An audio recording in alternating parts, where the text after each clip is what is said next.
Okay, now we're going to be graphing trig functions. So the first trig function, the first two that you need to familiarize yourself with is sine and cosine. And notice the basic parent graph goes from between 0, whoops, I missed it, and 2 pi. So between 0 and 2 pi is the parent graph. And now look at that is the same with a circle. So if you start here at 0 and you were to draw this circle right here, you went 2 pi. If you were to somehow undo that circle and draw it on a graph, that same for a radian of 1, obviously this looks bigger than that because I didn't do it to scale, but the length around a circle with a radius, so this radius is 1, this is what those lengths would look. And look at what we have. At pi halves, the y value is 1. At pi halves, the y value is 1. At 0, the y value is at 0. At pi halves, the y value is at 1. At pi, the y value is back to 0. At 3 pi halves, the y value is down at negative 1. And at 2 pi, we're back to 0. So look at the table. The table are just the axes, pi values, and then the y values when you look at the coordinate points. Okay, now we're going to talk about amplitude. So when we're doing polynomial graphs, when you have a y is equal a times maybe a bx plus or minus c to the certain power plus or minus c, remember a is a vertical stretch if it's an integer, or it's a vertical compression if it's a fraction. That's the a on the outside. Well, look at what we have here. We have an a on the outside, just like if we had 3x. Because there is no parentheses, this acts as the same thing, right? This is called the amplitude, and the amplitude impacts the verticalness of it, how far it's going up or down. So for a graph, normally right here, let me put those numbers, kind of gray them out. You take your original numbers, whoops,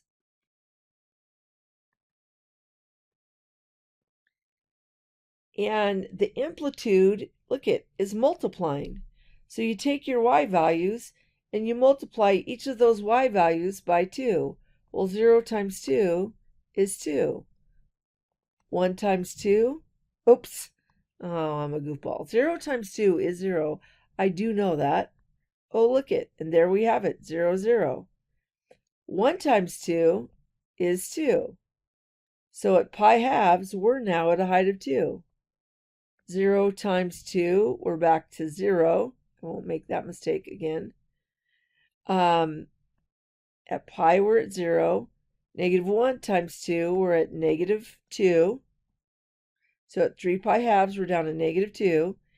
And at 2 pi, we're back to 0, because 2 times 0 is 0. So all it did to this graph, the a stretched it.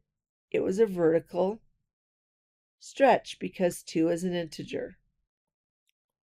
Okay, now we're going to talk about the d value. So if this were a polynomial and you had your a and then times this expression bx plus or minus c to the nth power plus or minus d, remember d is on the outside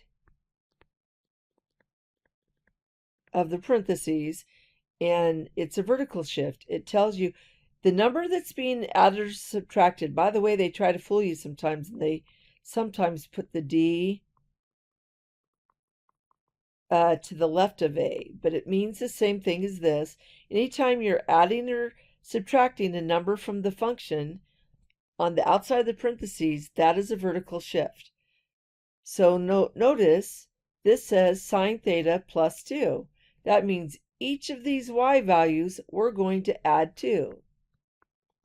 So I'm going to add 2 to each of those, and I'll try not to mess this up.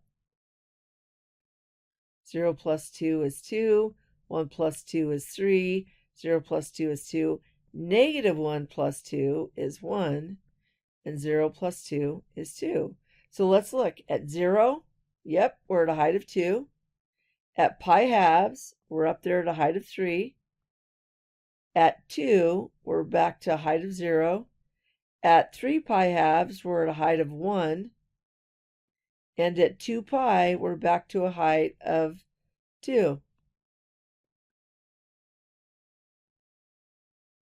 So we're still existing between 0 and 2 pi. It's just that there's been a vertical shift. Okay, now we're going to talk about the period of the graph.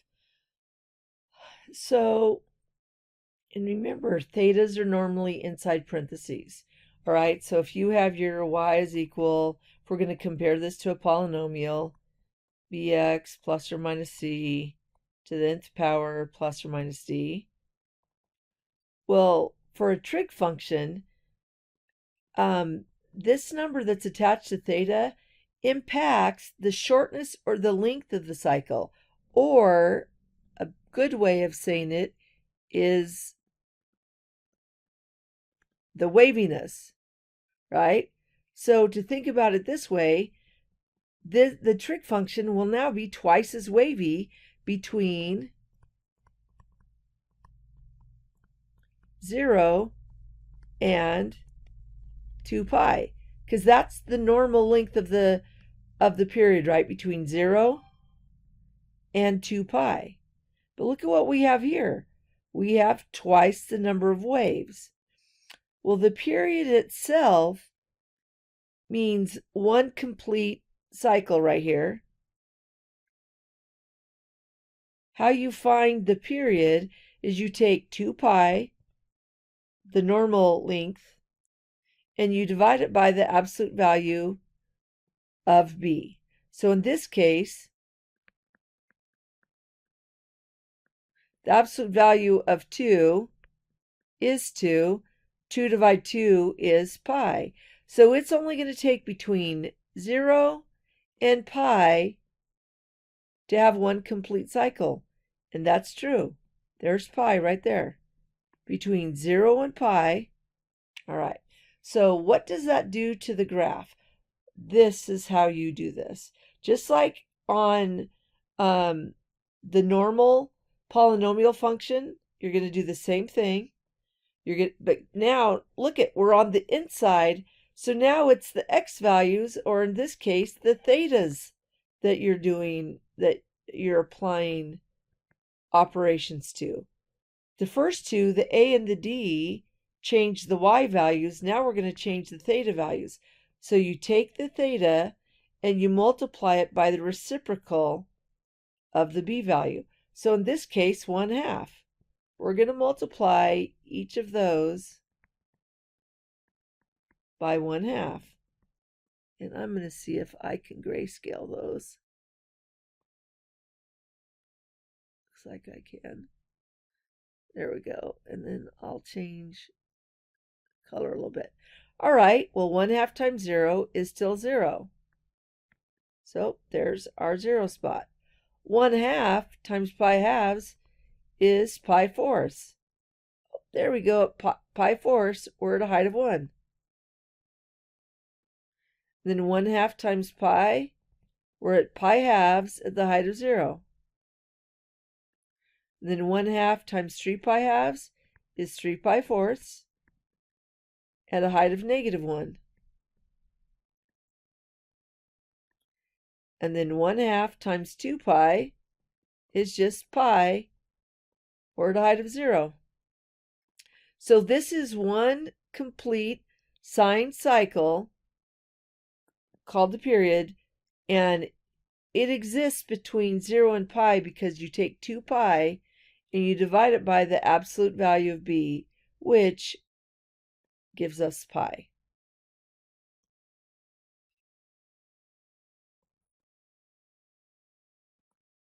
Okay, and finally, the c value, the phase shift. Think horizontal shift in regular polynomials. It's inside the parentheses, but remember, if we would have had, say, 3x plus 2 squared, and we wanted to know how far to move this left or right, you'd take the opposite of 2, and then the inverse of multiplying 3 is divide. So it's the opposite of c. Divide by b is how you know to move left or right. All right, so I went ahead and put the normal parent graph, the axes values, and I kind of made the thetas very, very light. So this is the math that you're going to do. To each of those thetas, you add the opposite of c divided by b. So the opposite of positive pi halves is negative pi halves. Well, there's an invisible 1 attached there, so we're going to be adding a negative pi halves to each of those thetas. Probably don't need to write that 5 times, you get the gist. And then I'm going to change the color. So negative pi halves plus 0 is negative pi halves. Negative pi halves plus pi halves, zero's out. Negative pi halves plus pi, well, remember, pi is the same thing as saying 2 pi over 2, and now they have the same denominator.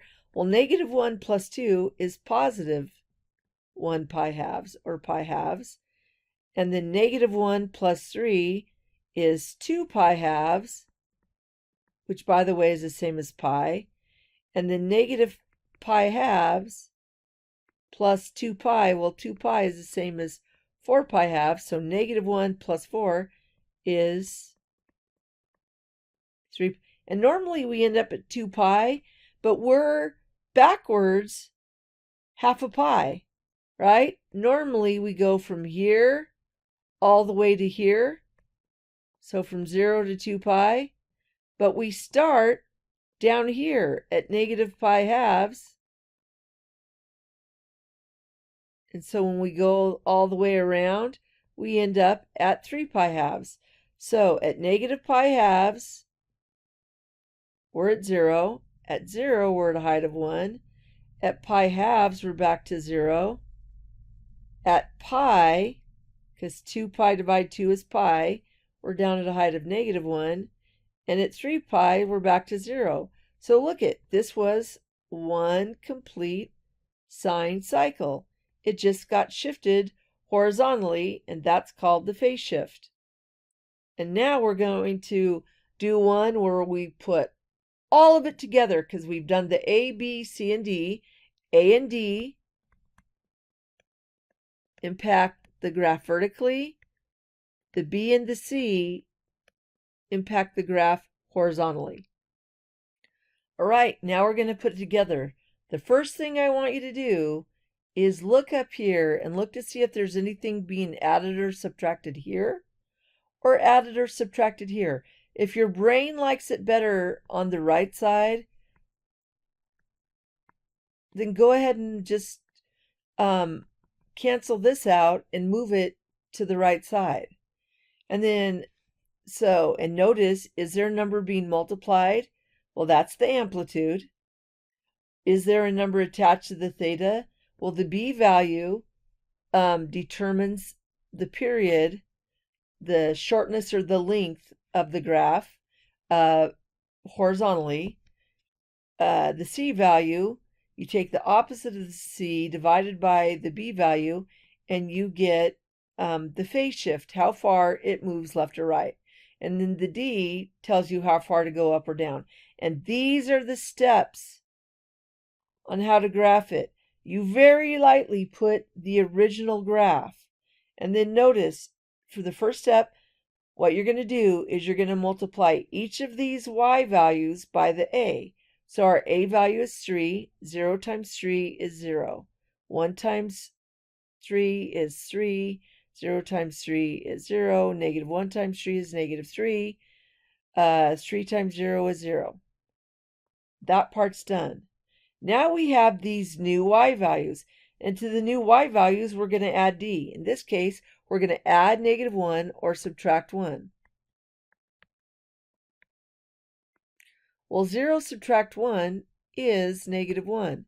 And because only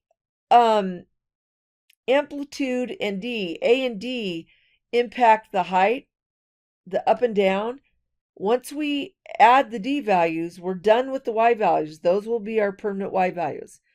3 subtract 1 is 2. 0 subtract 1 is negative 1. Negative 3 subtract 1 is negative 4.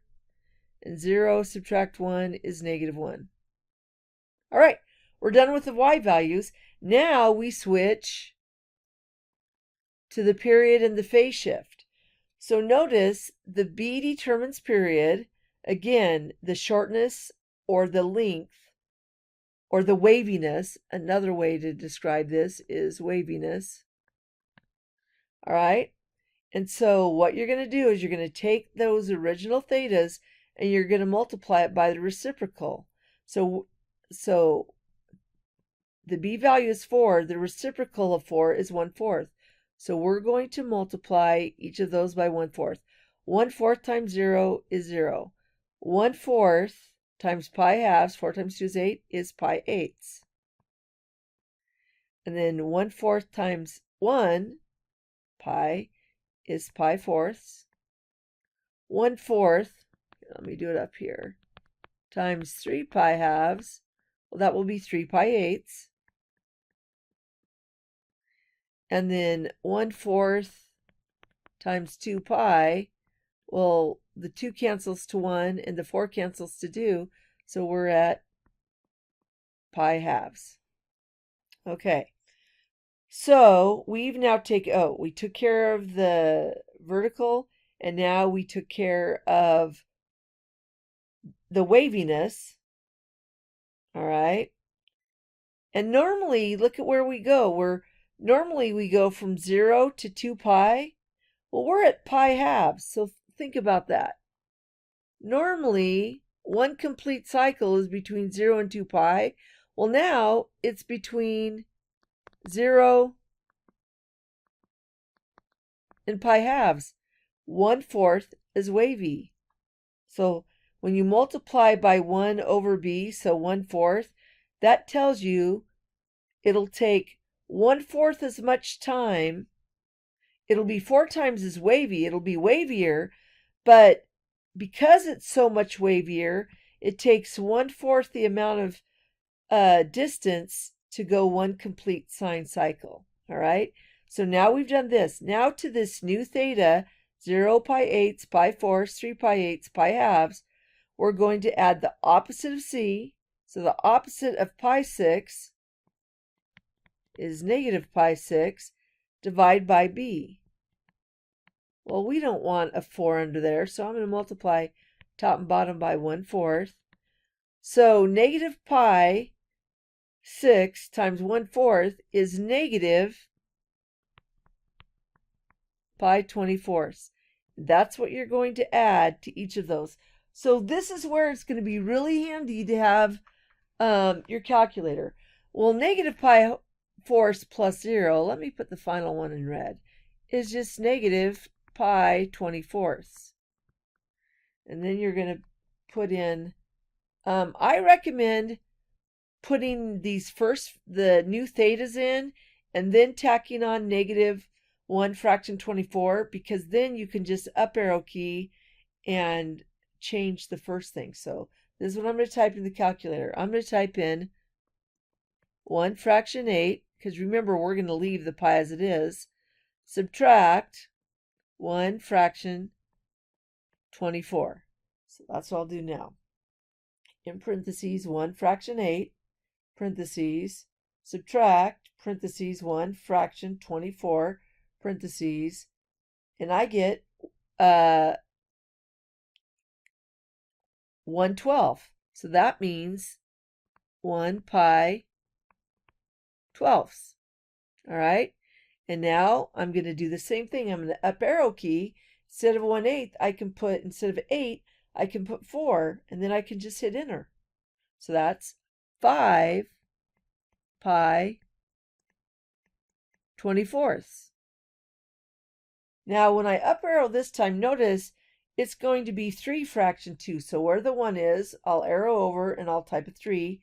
I'll arrow over again instead of 4, I'll type 2, hit enter.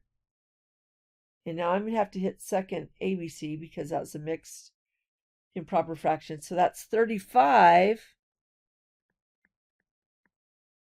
pi 24ths. And then finally, we just up arrow key, and I'm going to type a 2, and then I can delete the fraction. I hit second ABC again, and I get,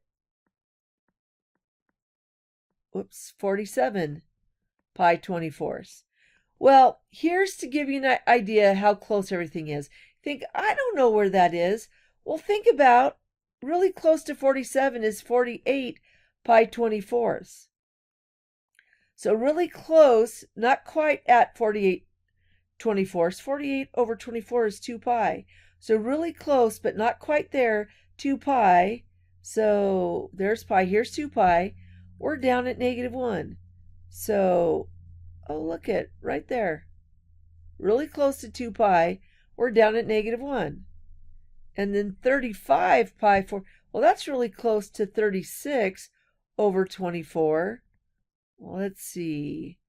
12 goes into that 3 times. 12 goes into 24. So at 3 pi halves, really close to 3 pi halves, not quite, we're down at -4. So at 3 pi halves, close to 3 pi halves, we're down at -4.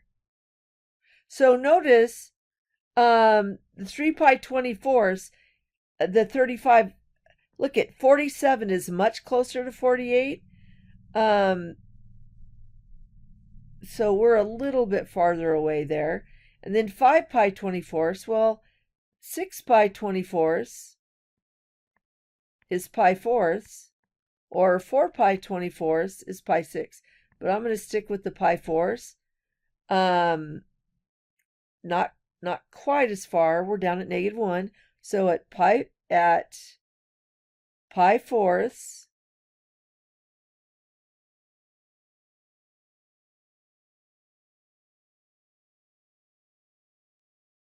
pi 24ths.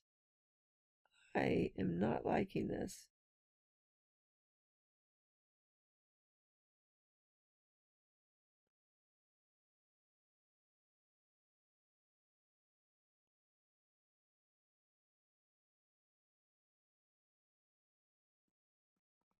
Okay, you're going to have to kind of go backwards a little bit, about 2 minutes.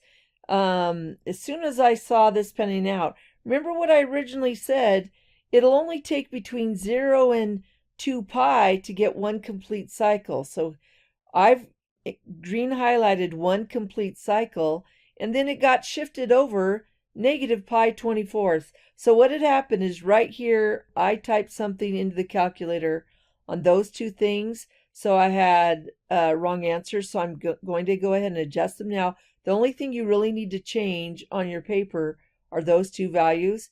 So remember, 12 over 24 is 1/2. So we're really close to pi halves, and we're down at -1. And then at pi thirds, which is a little bit past pi fourths, we're down at -4. Pi 24ths, well, that's really close to 6 pi 24ths, which is pi fourths. It's just a little bit past that. We're back to, or a little bit before that. 5 comes before 6. A little bit before that. Pi 12ths, we're at a height of 2, and that's just a little bit beyond 0, and negative pi 24ths is just a little bit to the left of 0. All right, so that is putting it all together. Yes, and it is easy to make mistakes, so really be checking your calculator. I did not look that carefully as I was inputting it, so when I went back in to look what I had done, I had not typed in what I should have. So that's where those two mistakes came. But this is the order.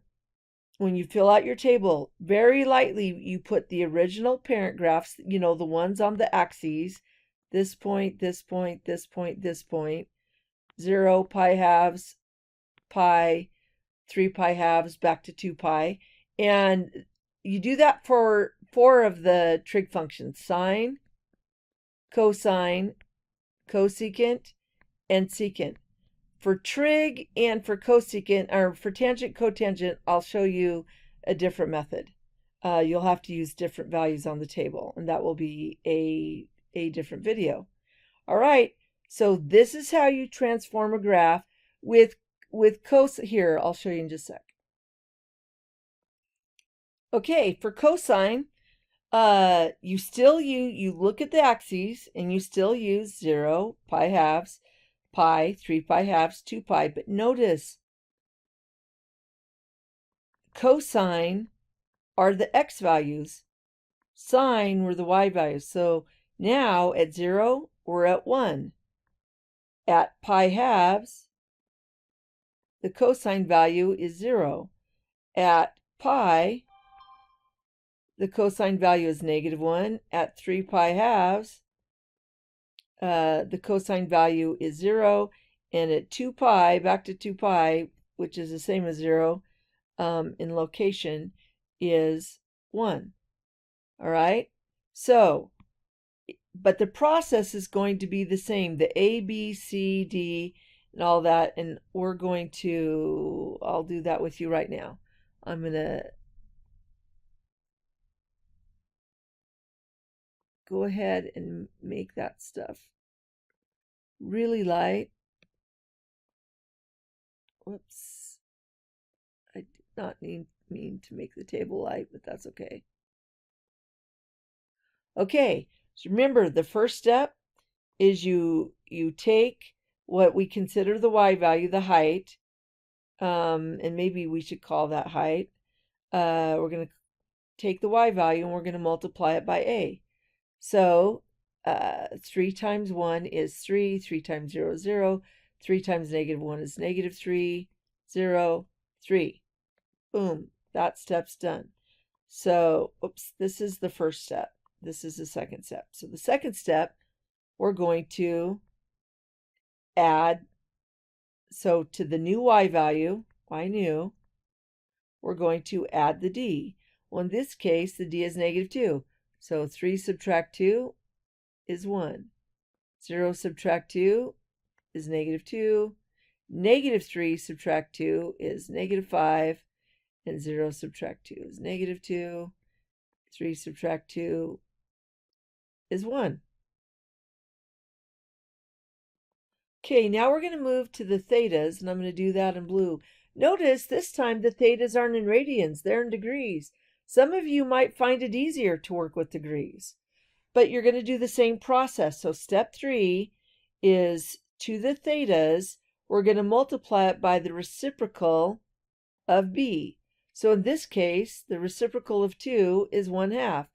So 1/2 times 0 is still 0. 1/2, here, I'll do it here. 1/2 times pi halves is pi fourths. 1/2 times pi is pi halves. 1/2 times 3 pi halves is 3 pi fourths. And then 1/2, well, 1/2 of 2 pi, the 2's cancel, and that just leaves pi. Oh, so now we see it'll take from 0 to pi to complete. And remember, the cosine graph looks like that. And if you keep going, it looks like the sine graph. It's just been shifted over. It only takes from 0 to pi So this is going to be twice as wavy because between 0 and 2 pi, we're going to have 2 of those cycles. All right, so step 4, we're now going to take that new theta and we're going to add the opposite of C divided by B. So the opposite of 135 is negative 135 degrees. Divide 2. I don't know that I necessarily like that, but so negative 135, whoops.